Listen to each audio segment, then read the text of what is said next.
Well, the most bizarre franchise I think I've ever witnessed continues with the latest entry of Fast X, which is a film which was supposed to be the final installment, or at least the first part of the final installment, so the penultimate film. I'm now hearing that this final part is now going to be a trilogy, and there are a ton of spin-offs planned for after that trilogy. But look, today we're talking about Fast X, as it has released in theaters, the first film in this franchise for 2 years. But look, before we hear my thoughts on this film and all the other films amongst this franchise, let me know what your ranking of the Fast and Furious franchise is, and let's get into it.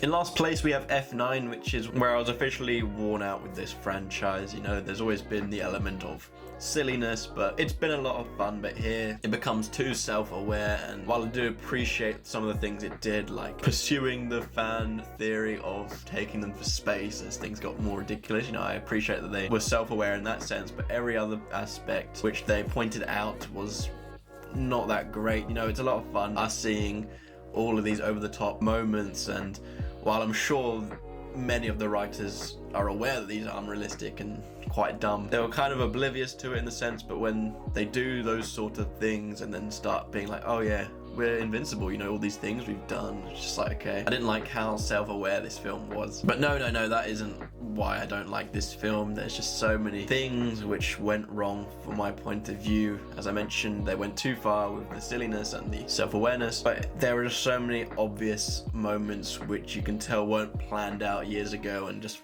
feel forced in, like a big one being the introduction of John Cena. You know, you would have thought a person like Dom, who's very serious about his family, would have at least mentioned having a brother, but nope, that's apparently a thing now. There's just so many elements which don't make sense. Spoiler alert, the return of Han. It didn't feel totally necessary other than just to bring back a beloved character, as I don't think it impacted the story that much, and also the reasoning didn't make sense. I know this franchise has changed a lot over the years, but here it felt like it went too far into sci-fi, where some of these characters not only felt invincible, but felt like they had superpowers. I had a miserable time watching this, and for that reason, it's in my last place.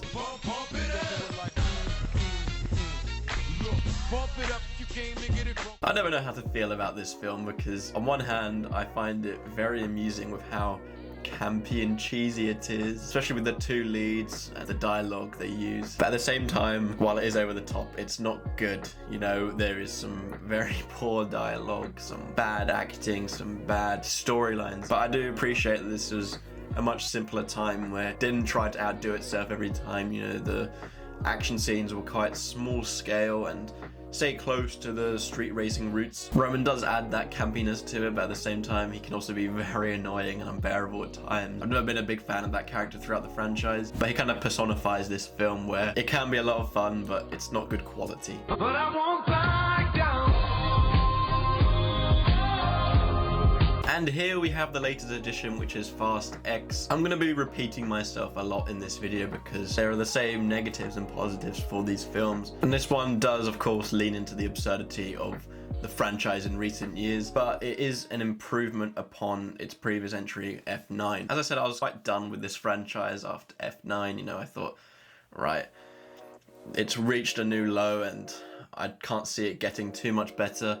While this one is a bit better, it's still not reigniting my love for this franchise. While it is going to be financially successful, it just felt like they've played the same cards too many times and this franchise is running on fumes. Similarly to Avengers Infinity War, this is the beginning of the end, so to speak, or the first part in a big event within the franchise, and you do get that feeling. While it's not on the same level as Infinity War in terms of quality, you do get the sense that there are crazier things around the corner, and I don't know whether to be excited or scared for that. Jason Momoa matches the tone of what this franchise is these days, maybe even a bit more over the top, but he certainly fits the bill in that sense. And you know, here and there he could actually be quite menacing if the film around him wasn't so ridiculous. As for the other newcomers, Brie Larson's screen time is shockingly minuscule. You know, I thought she'd be more involved. She wasn't heavily involved in the marketing, but the way she was set up within this film, I thought, okay, she's going to be more involved, but nope,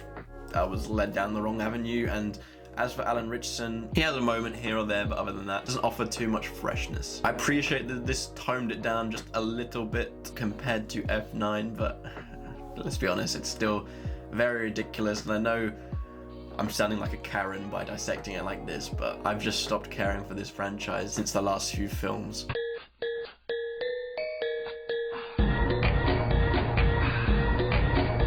Now, I don't actually know if this is a controversial pick or not, because I know there's many that love Tokyo Drift, and maybe it's some people's favourites, but for me, I've always felt the same on it. I do have fun with it, and I do like that it's in a new environment completely with new characters. It feels very fresh in that sense, even though the franchise didn't necessarily need that at the time. You know, it's only the third movie in it, but it was still fresh and a nice change of pace. We are introduced to Han, who becomes quite a fan favorite after this film, and yeah, he is fun. He is definitely probably the best character out of the bunch, as the film is quite riddled with poor performances and some very painful dialogue for about the whole runtime. It's cheesy fun, but at the same time it is very bad. I could feel an adrenaline rush whenever there was a street race, but in all reality, it's not a great film. I was still on board with this franchise by the time that this film finished, but I had lost a lot of love towards it, and I think partially is because it's lost Paul Walker within its cast, and I know it's not fair to judge the film on that point, but I just felt a part missing when I watched it. I think Jason Statham and Dwayne Johnson steal the show, however, with their rivalry whilst on the same side. It get a bit repetitive at some points, but for the most part it was a lot of fun seeing them interact. But there were some other points, like Dom, I know he's being blackmailed in this film, but you always got the sense that he enjoyed being bad and stopping his family while being blackmailed. You get the classic new tropes of this franchise with all the over-the-top aspects, but sometimes it went a bit too far, especially with the remote-controlled life-size cars. The charm started to wear off a little bit here, but it's still intact for the most part. And with Dom separated from his family, pretty much this whole film, you do lose that dynamic, but for the most part, this is where the franchise started to decline for me. You love me or hate me, baby. Refer to 336, baby. That's the rule. Please, niggas, don't get it confused. So, back where this franchise begun, and it's probably better watching this film now, or I guess more interesting to watch it now than when it first came out, as you see the beginning of this franchise and where it began, and my god, is it very different. It's your classic early 2000s over-the-top action movie with cars, and you know, it's fun, but not great quality. I haven't seen the film, but I hear it's a complete rip-off of Point Break, just with cars. But yeah, it's one of the weirder experiences I've had watching a film, because there are many aspects of context when I watched this film. You know, I'm returning to the origins of this franchise, which didn't know it was going to be such a big franchise. You see characters you know, but you're watching them with such a below average script and not getting much development, but you can't help but enjoy watching them whilst also know it's not great quality. And I think that does go for a lot of this franchise. You know, there's a lot of enjoyment going into it, but at the same time, it could have been written by a child. But it's refreshing to watch these days, but yeah, not amazing. Fast and Furious, or Fast and Furious 4, whatever you want to call it, it's probably one of the more pivotal movies within this franchise, as it shifts the franchise away from necessarily just street racing to more aspects like heists. It is also probably the most forgettable within this franchise, which is interesting. The tone is more serious, and that's probably why it's forgettable, because you're not having so many over-the-top aspects which stay in your mind. But I think it's just naturally a fun continuation of these characters, especially Dom and Brian. It's a harmless film at the end of the day, but one which is very important for this franchise to be the success that it is today. In the song now, everybody know that it's on now. But damn, get in the song now. I rolled my eyes when I saw the announcement for this movie. I was thoroughly surprised, and it makes sense, as this is a spin-off and it's two characters who worked so well together with their limited screen time in Fast and Furious 8. Getting a whole film of that was a pleasant experience, and one which I thought wasn't going to be amazing due to the fact that in the past, too much of a good thing isn't great when you put an amusing side character in the lead, for example, and it just doesn't hit the same. But in this case, it did. And as it is these two characters, it moves away from the street race side of things and makes for a very fresh experience, especially with Hobbs being one of the leads, as he has his ties with the government. You know, it's a more focused mission and one which is very different from the other Fast and Furious films. I thought Vanessa Kirby also did a good job coming into this mega franchise this late in and really establishing herself amongst the two stars here. While I did enjoy this film, while thinking about it too much being tied to the Fast and Furious franchise, it did lower my enjoyment of it, as I factored in super soldiers and that sort of over-the-top business, but we know things are getting ridiculous within this franchise, so what am I to judge the film off of that? And while I did enjoy it, the plot is quite familiar, and since it is familiar, it takes its time explaining it, which just made it go on for a little bit too long. But overall, this did surpass my expectations. I've got 3 strikes, I'ma go for it.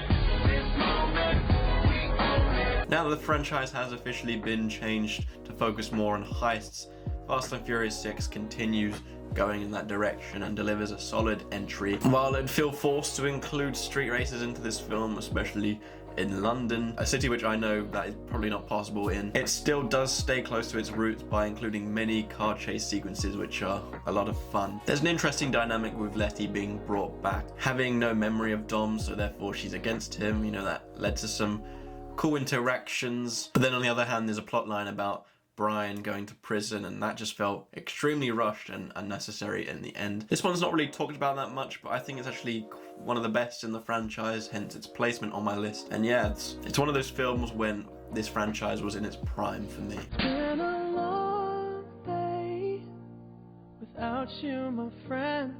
There have been elements in the previous Fast and Furious films, especially 5 and 6, where it's been quite crazy. This film kind of steers towards the absurdity. It's a nice balance where it's obviously it's dumb, but it's fun. It's not too much compared to where it becomes too much in the later entries. So while it is dumb, they're executed in a fun way, which just elevate the experience. The main talking point about this film is, of course, Paul Walker passing away during production. And while he did film the majority of his scenes, I think his story is actually concluded in a very satisfying way, and especially that emotional ending.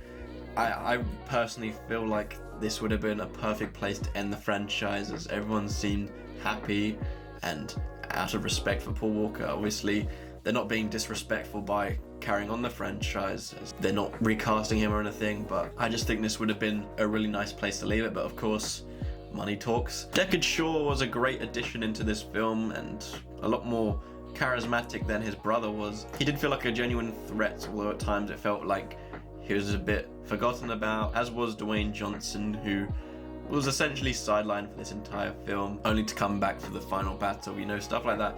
It's very obvious when a film does that. And another issue I had with this film was with its ties to Tokyo Drift. It makes it hard to determine when this film takes place or when that film takes place, because if that takes place in this film's modern day, then there are just so many mind-blowing things that happen because of that, so many plot holes.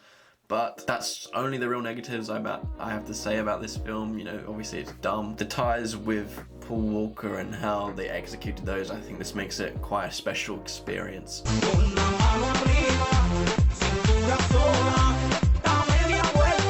And of course, many people's first spot is Fast 5, and that's for a reason, because it's the perfect blend of street racing, cars, and the dumb, over-the-top heists elements. You know, this film perfects it to the point where, yes, there are a lot of fun moments, you know, street racing and those dumb moments, but they're done in a way where it feels like you can get away with it rather than it being like it's completely defying the laws of physics. Dwayne Johnson as Hobbs is a fine addition as well. He's this menacing figure who still has a personality about him to make him interesting, and just the location of Brazil is perfect for the shenanigans to go down in. Fast 5 left room for old characters to return and make it feel like a proper gang, and it was extremely satisfying. But yeah, all the action scenes are very well done here.